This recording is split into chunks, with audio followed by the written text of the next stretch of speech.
कबीर दास चिंता करी गोटाए टंका देइछिन नानक को। नानक चिंता करुछन्ती मु केमिति 1 टंका औषध रे सारा संसार सुस्थ करी। मुंड भितर विचार आसीगला।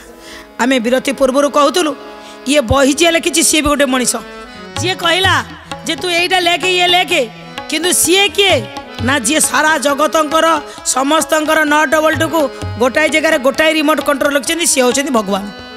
तेणु भगवान जदि डाक्तर पाखे औषधर व्यवस्था लिखिं महात्मा मुंडरे भी तार व्यवस्था लिखिं। ये देखो नानक कौन चिंता कले गोगुल आनिले तालिसी पत्र आनिले छार छरिला आनिले कर्पूर कचेरी आनिले पृष्ठ पर्ण आनिले एगुड़ा सब आनी ताकू सब कुटिकी ताकू साकल्य बनई दे सारी सांगे सांगे यज्ञ करदे। होम काठ नहीं आसिले लगेदेले होम काठरे स्वाहा करदे। ओं प्रजापते स्वाहा इदं प्रजापते इदं नमः। ओं इंद्राय स्वाहा इदं इंद्राय इदं नमः। ओं अग्नये स्वाहा इदं अग्नये इदं नमः। ओं सोमाय स्वाहा इदं सोमाय इदं नमः।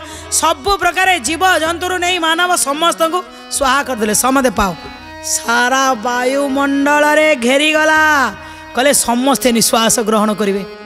मु पठेदेली वायुमंडल रे से कहउचंदी कले यज्ञ द्वारा होता है सारा विश्वर कल्याण। सारा विश्वर वायुमंडल को गला सबु लोकों पाखरे यज्ञर जो ऊर्जा ये साकल्य तार जो औषधीय गुण प्रत्येक लोकों भीतर को गले यज्ञ पाखरे बसिले आज्ञा निरोग रहिवार संभावना थाए पठेदेले। एबे कबीर दास को आसिक कहले नानक जी गोटाए टंकार मु सारा संसार को सुस्थ करदेली। कहले कौन कल कि ना यज्ञ करी पठेदेली समद पाक पलैला जीव जंतु पूरा छेली मेढ़ा गाई गोरु मनीष ठार आरंभ कर देवता पर्यंत। कहले वाह तमे भी जीतीगल मते। दुई जन जाक परस्पर को आलिंगन करने सत कथा धर्मर जो दुईटा डेणा आम दी जन को जना अच्छी। दर्शक बंधु केते सुंदर भाव में गोटे टंकार सारा संसार को यज्ञ द्वारा देदेले।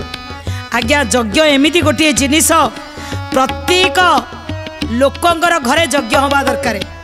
से यज्ञ रे आपण साकल्य देकरी यज्ञ करंतु समस्ते परिवार लोक बसंतु पिला मानकर जन्मदिन रे यज्ञ करंतु आपण दाम्पत्य जीवन रे जो दिन एनिवर्सरी होची यज्ञ करंतु। यज्ञ किंतु कंपलसरी घरे करंतु निरोग निश्चित रहिबे। ए कथारू हमको कौन शिक्षा मिलला ना यज्ञ द्वारा आम शरीर निरोग रही पारे। गोटे टंकार यज्ञ कले मध्य आपण निरोग रहिबे।